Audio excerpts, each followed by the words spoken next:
अस्सलाम वालेकुम। मैं हूं आपका मेज़बान फैसलुद्दीन।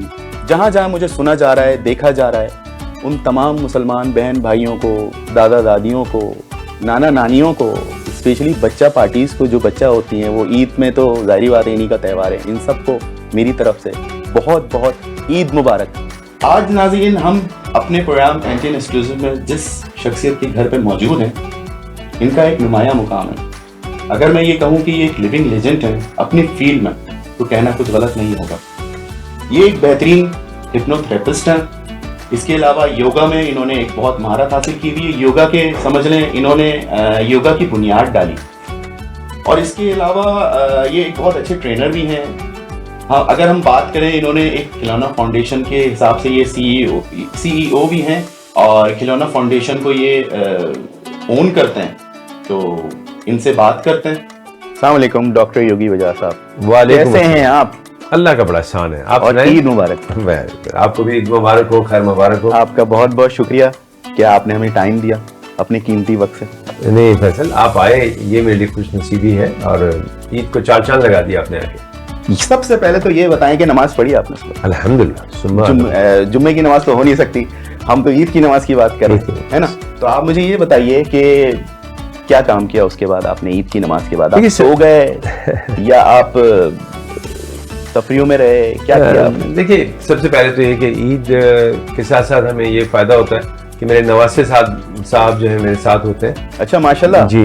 मोहम्मद मेरे साथ होता है, फातिमा होती है मेरे साथ। मतलब आप अब दादा वाले लेवल पे मौजूद हैं? जी अल्हम्दुलिल्लाह। मुबारक। ईद का मतलब बच्चों के साथ आता है। मतलब ईद क्या होता है, बच्चों की जिम्मेदारी से त्योहार सा बन जाता है, और बच्चों के आने से उसमें और मजा आता है। तो इसके साथ साथ क्योंकि हमें ईद वाले दिन बड़ा मसरूफ भी होता है हमारा, मुझे जाना होता है बच्चों के लिए, खिलौना फाउंडेशन के हवाले से हमें कुछ तकरीब होती है, उसमें खिलौने बांटने होते हैं जी। तो वो फर्स्ट हाफ में हम काम कर लेते हैं, और अभी आज आपको देखें कि गर्मी भी ज़रा थोड़ी सी हो रही है, तो मैं यही करूँगा कि जल्द से जल्द खिलौने बांट के, तो नमाज पढ़ने के फौरन बाद जो मेरा काम होता है वो है घर आए, और वो जब तक फिरनी और शीरनी ना खाएं, और मिलना जुलना नहीं है।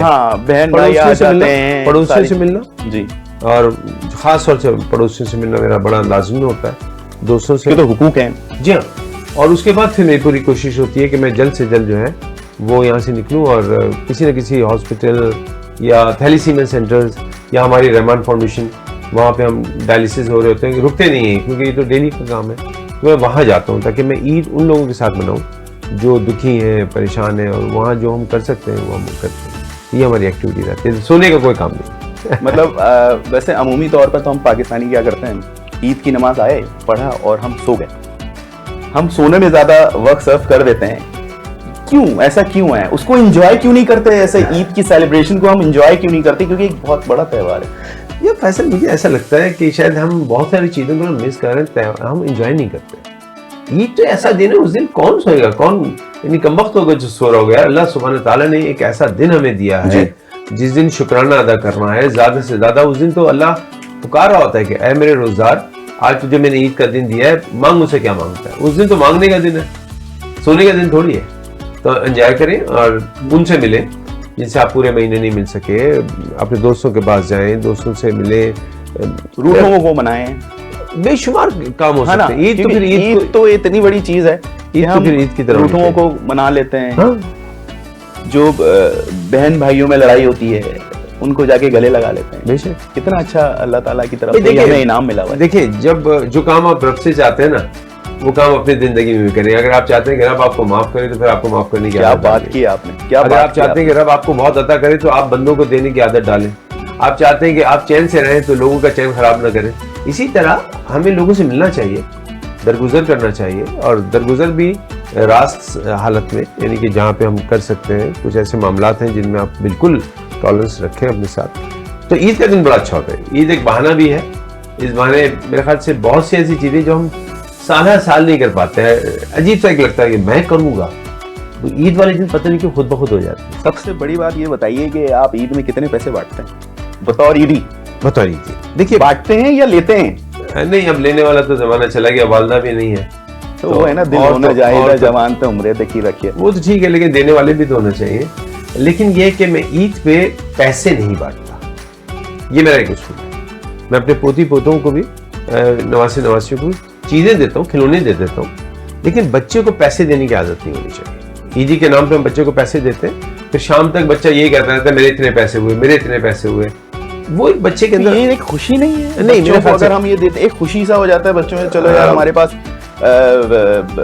बाबा ने दिया, दादा ने दिया, अच्छा है, बच्चे एंजॉय करते हैं। फैसल क्यों ना हम उनको खिलौने दें, हम उनको कोई चीज दें। ये भी एक बहुत अच्छा जस्टर है। पूरे महीने आजकल के हालात जो चल रहे हैं उसमें बच्चे को आदत ना डालें, क्योंकि ईद के बाद उसको कौन पैसे देगा रोजाना।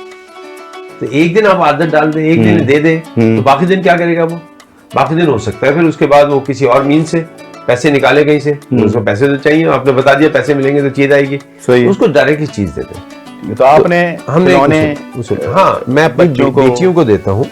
मेरी बेटियों को, माशाल्लाह कितनी बेटियां हैं? मेरी 2 बेटियां, माशाल्लाह। एक बेटा है, माशाल्लाह बहू मेरी माशाल्लाह माशाल्लाह माशाल्लाह। असल तो बेटी वही है जिससे जो घर में हमारे साथ है। तो इस जवानी का राज क्या है? खुश रहना, और मेरे ख्याल से योगा, जिसका आपने yoga is the best things of that. Yoga भी एक बहुत अच्छी चीज है, सिर्फ योगा नहीं, योगा भी, क्योंकि योगा में लाइफस्टाइल है, खुश रहना है, अच्छा खाना है, जिंदगी को एंजॉय करना है। यार वो कहते हैं ना फैसल कि कुछ लोग जिंदगी गुजारते हैं, कुछ बसर करते हैं, तो मैं जिंदगी बसर करने का कायल हूँ, गुजरती तो सबकी जाती है। अच्छा योगी साहब एक चीज बताएं, पुरानी जो होती थी जो 80s 90s की और आज की जो ईद जो चल रही है, जो इसमें क्या फर्क है? कम्युनिकेशन गैप आ गया इसके अंदर, आप क्या समझते हैं? पैराडाइम ही शिफ्ट हो गया फैसल।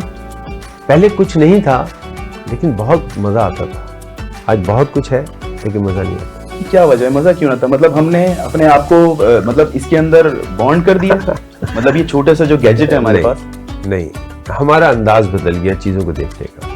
पहले हम बच्चे थे, फिक्र नहीं होती थी, अब बच्चों के लिए बहुत सी फिक्रें आ जाती हैं, और जो फिक्रमंद इंसान होता है वो उम्र चीज़ों को एंजॉय नहीं कर पाता। शायद इसकी वजह ये भी है कि हम बड़े हो गए, और इसका दुख भी मुझे होता है कि हमारे अंदर जो बच्चा था, आपके अंदर एक बच्चा है, मेरे अंदर एक बच्चा है, हमने उस बच्चे को भी बड़ा कर दिया। नहीं करना चाहिए बच्चे, मतलब अगर जितनी भी एज हो जाए, कहने का मतलब आपकी है कि जितनी भी एज हो जाए बच्चे को बच्चा बना के बाहर निकालना चाहिए। यार देखो फैसल, मुझे गाय वाली टॉफी हमेशा पसंद है।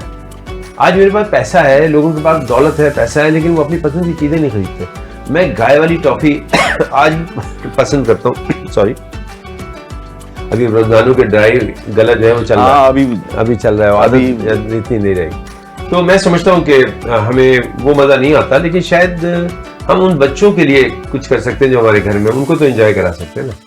तो बिल्कुल एंजॉय करना चाहिए। अपना मजा जिम्मेदारियों के साथ थोड़ा सा कम हो जाता है, लेकिन जिनको मजा आता है खुदा के लिए उनके मजों में रुकावटें नहीं डालनी चाहिए। क्या एंजॉय करना चाहिए, एंजॉय करना चाहिए बच्चों को, बल्कि बच्चों के साथ में मौज मस्ती करना चाहिए। मैं तो पार्क में जाता हूँ, मैं भी अभी एक टांग से जो है ना वो पैलूज खेल लेता हूँ। अच्छा, हाँ, रस्सी, क्या मजा आता है उसको खेलने में? अभी भी अब इस एज में जाके ये सारी चीजें एक्टिविटीज होती है ना, तो बचपन का मजा ही दोबारा हो जाता है। चल अब तो खैर इतना रेगुलर वो नहीं होता। मैं उमन जब बच्चों को लेके जाता था, मेरा बेटा यासिर मेरे साथ जाता था, तो मेरी एक आदत है, मैं जंपिंग करता हूँ ना, एक पैर पे जब उछलता कूदता रेस्टोरेंट जाता था। वो कहता अब वो क्या कर रहे हैं, लोग देख रहे हैं। लोग देख रहे हैं, पैसे तो हम देंगे ना अपने, तो हम जिंदगी को एंजॉय भी ना करें, पैर अगर मोड़ के ऊपर ना बैठे कुर्सी में तो मजा ही नहीं आता है। सही कह रहे हैं, डेकोरम के तहत आपको बैठना पड़ता है सीधा सीधा। तो मेरे ख्याल से एंजॉय करना चाहिए, कोई भी मौका जाया नहीं करना। मतलब जिंदगी को चिल माहौल में गुजारना चाहिए। ऑफ कोर्स, जिंदगी ये जरूरी है। जिंदगी आई चिल होने के लिए भाई, वो तो एक मौत है जिसमें कुछ नहीं करना। जो कुछ करना है जिंदगी में, वो क्या खूबसूरत किसी ने कहा है कि यार जिंदगी में ना, जिंदगी को एंजॉय करना चाहिए। तो एक बड़ा तल्ख है, क्योंकि मैं संजीदा मौजूद नहीं जाना चाहता, मैं संजीदा जाना नहीं चाहता, आज का दिन ऐसा है। लेकिन मैं ये समझता हूँ कि ईद को ईद की तरह मनाएं।